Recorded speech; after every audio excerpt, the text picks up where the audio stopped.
Cheers, legends. Sammy from Short and Stout Beer Reviews, back with another instalment of Macro Monday, the second for today. So the first one I did was Corona. Everyone knows that beer.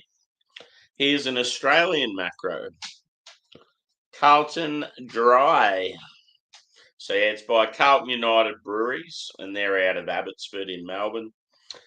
Same company that does VB, so Victoria Bitter, Melbourne Bitter, Carlton Draft, Great Northern, even like Foster's, those sort of beers.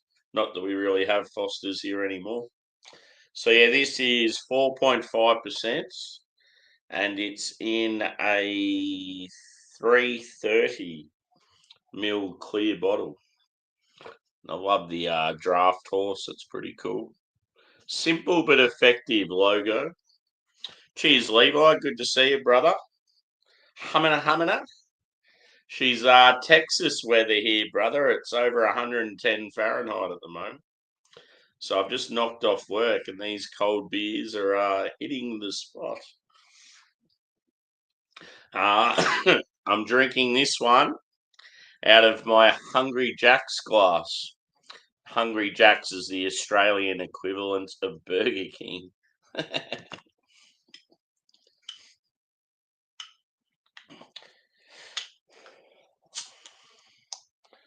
Nice opening. Quite a bit of carbonation. Cheers, Joe. Good to see you, brother. Yeah, not too bad. Most of Carlton's are all right.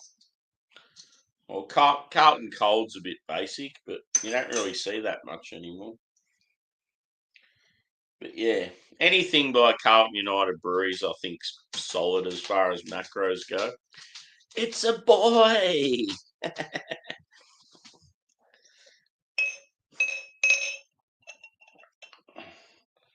So yeah, this nice cold beer is going to hit the spot because I'm very hot and bothered.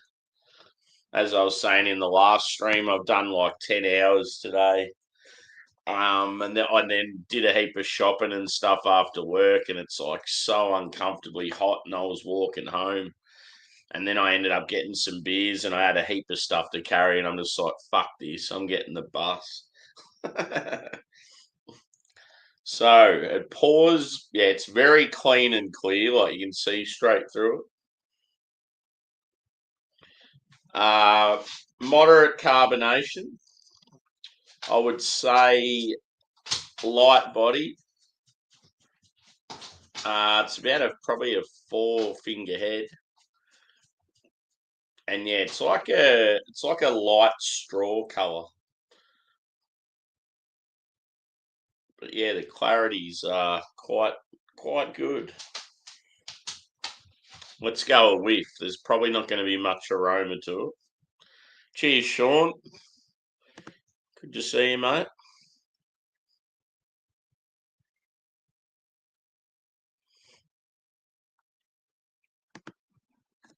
Okay.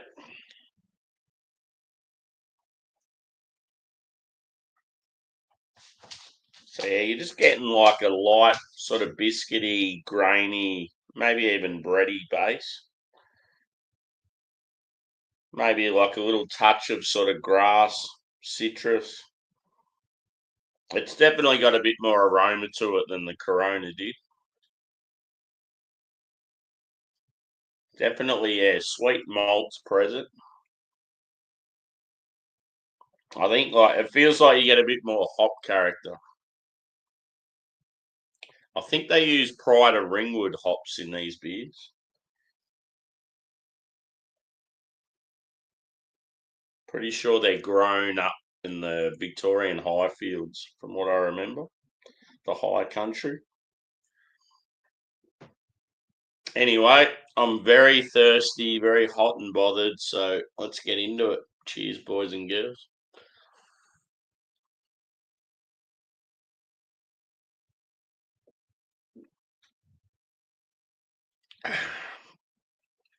So the first massive difference I noticed between this and the Corona I just had, bitterness. This one's got a bit of bite to it. It's more of like a dry finish as well, hence probably the name.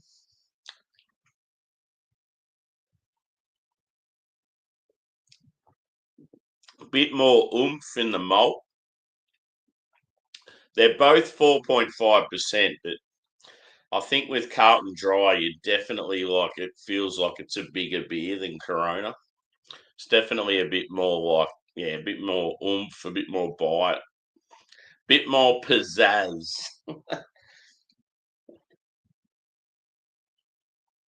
You definitely get hop character. So it's like slightly grassy, earthy, and yeah, like a little touch of citrus, like some lemon,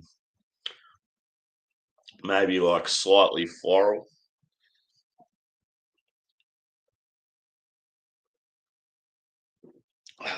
It's already like lost quite a bit of its temperature. That's how fucking hot it is here at the moment. I need a big esky. Well, so we call them eskies in Australia. Um, what's the Americans call them? Is it a cooler?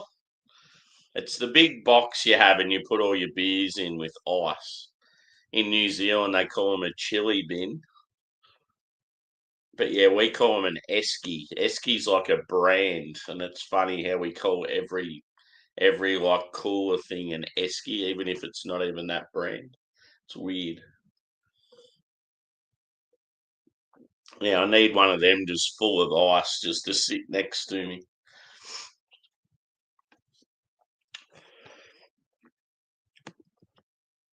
So we have Levi, Joe, Sean, and now Angie. Cheers, mate. I'm hanging for that cold shower. It's going to be delightful.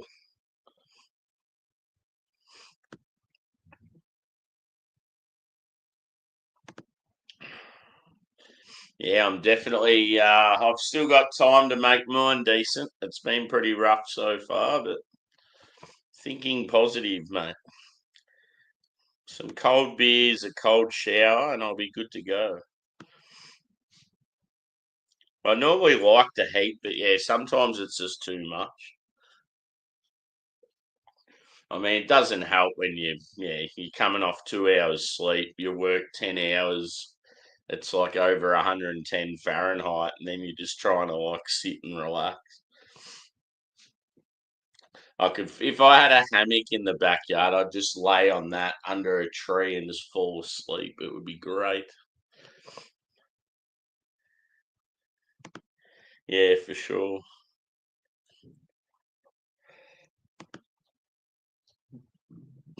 And Angie, just call him Joe. Joe's normally what he goes by. That's his Australian name, anyway.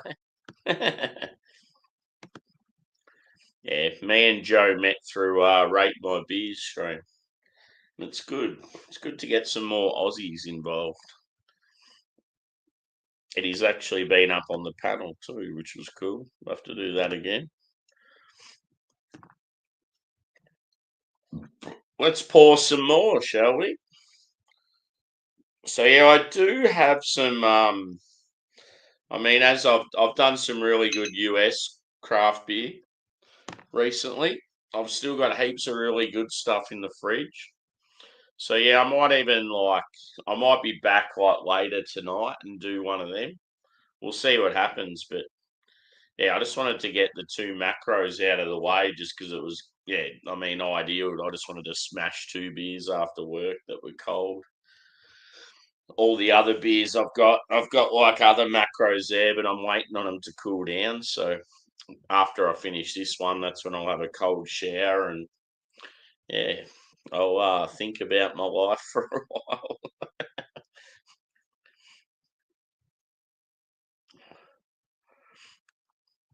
Yeah, you might have even been up on the panel when I first had Joe on there, maybe.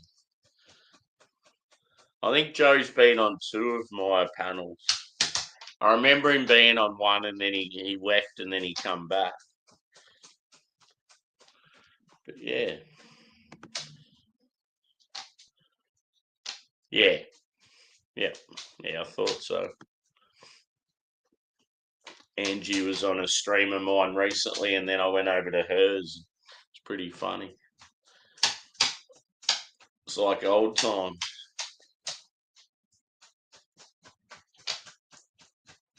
Poor old Labrador next to me's struggling in the heat. Oh, I can't believe it's only Monday. I'm already overworked for the week. I just want to retire.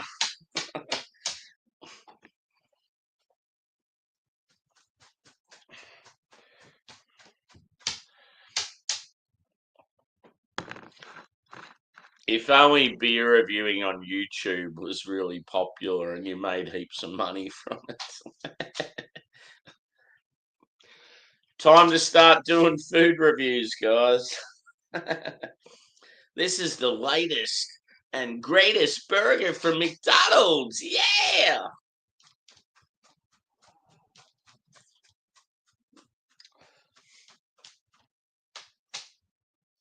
One thing that's really taken off here, I don't know if it's the same in like the States or the UK or whatever, but people are doing like they're doing travel stuff where they visit different suburbs of cities and like talk to the locals and sort of show the good and the bad of like different areas of cities and that. And I feel like that's really getting some traction. It's like, ooh, if I move to Melbourne, that's what I'm gonna do. I'm gonna be fucking unreal just getting on a train and going to different areas of the city and like sort of like showcasing local spots to go for drinks or like sporting grounds and then just talking to the locals and I reckon it'd be unreal. And you could do it sort of anywhere. Like it's all I don't know if anyone knows Spanian. Spanion's like an Australian. He's sort of an ex-criminal that like goes into hoods in different like cities and that. It's all sort of it's all stemmed from him. He's like blown up, and then other people are doing it now. Yeah, it's Angus. He's real uncomfortably hot, and he's like laying on the floor and sort of doesn't know what to do. He's real awkward.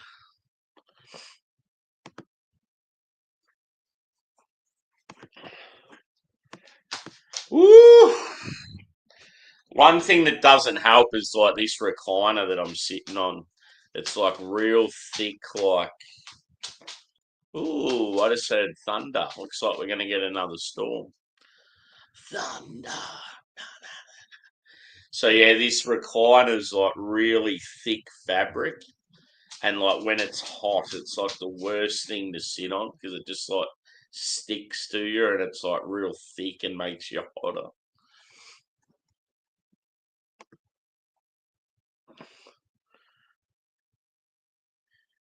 Yeah, he's like definitely yeah, he's not like well spoken, that's for sure. He's sort of and it's even worse when he goes into the slums. He really like dumbs it right down.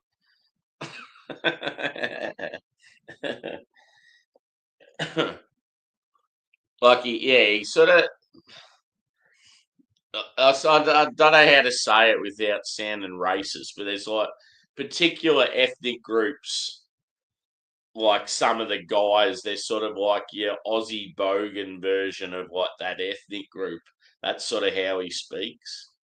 Very like I don't know, very simple and like yeah, he sounds like he's like I don't know, like you can definitely tell he's a criminal anyway. Let's just say that.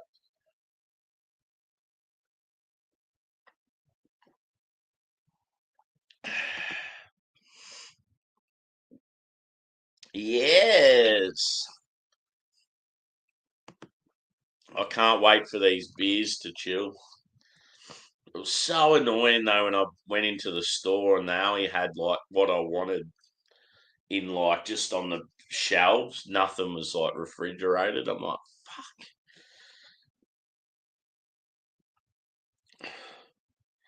And here's a question for the people out there. Is it just me or are clothes pegs that you put on clotheslines outside, are they just getting shitter and shitter in quality? Or, yeah, I don't know what's going on, but every time I buy pegs now, they'll last about fucking, I don't know, 2 months, and then I'm going to go buy more. And it's like, I remember back in the day, like with my parents and that, their pegs would last fucking years. Like, what's with the what's with the quality of the pegs these days? They're fucking shit. It'd be all the difference. They're probably all made in China and like shit plastic.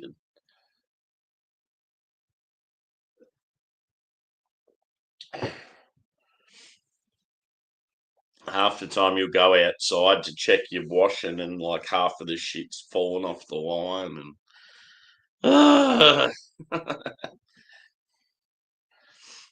but yeah, that beer is done. Thunder. Can you hear that?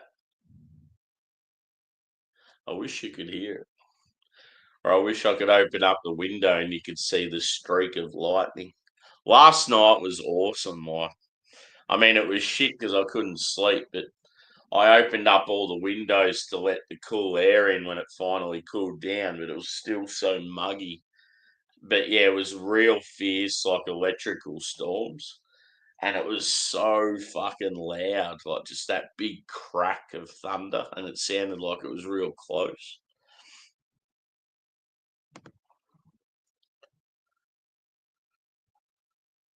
Yep. I don't know. I've just found every time I've done washing in the last probably 2 years, it's like I have to keep buying new pegs because they're real shit quality.